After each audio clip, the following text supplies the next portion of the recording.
who work on free will think that human beings are the only creatures that have free will. I'm definitely not of that mind. I think that we evolved. The idea that we have free will and chimpanzees don't seems wrong-headed to me. So I definitely think that free will goes down the evolutionary chain. How far down it goes, I have no idea. I think that's an empirical question. I actually think it's an empirical question whether any of us have free will. It may be that we don't. But if we do, then I think chimps do. I think dogs do. You know, as you go down and get to less sophisticated creatures, I'm not sure. But what I do think is that free will requires decisions. Free will is freedom of decisions.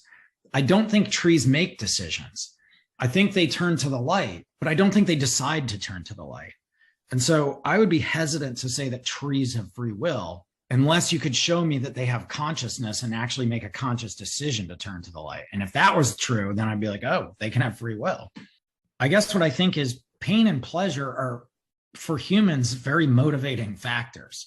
And so if you're given an option between something that's very pleasurable and something that's very painful, virtually everyone's going to take the pleasurable thing unless they think like, oh, in the long run, the painful thing is going to be better. So, you know, for example, hey, do you want to go for a 4-mile jog right now? Or do you want to have a big piece of chocolate cake? A lot of people are going to go like, oh, I guess I'm going to go for a jog, not because I think it's more pleasurable, but because I think it's going to be better for me in the long run. And maybe that's about more pleasure in the long run. And so I think that's right. Pleasure and pain motivate us in our choosings. But to me, that's not the interesting case of free will.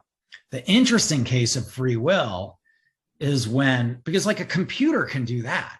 A computer can just go, oh, pleasure, pain, go to the pleasure, right?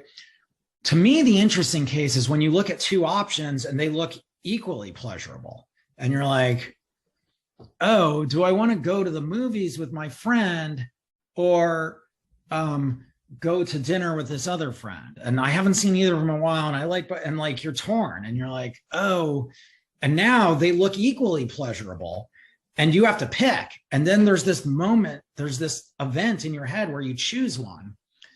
That to me is the interesting question. What's going on there? Is that really me choosing, or is it determined by stuff that I'm unaware of in my brain? And like, it was just determined by stuff that I'm unaware of. Or was it me that was the determining factor?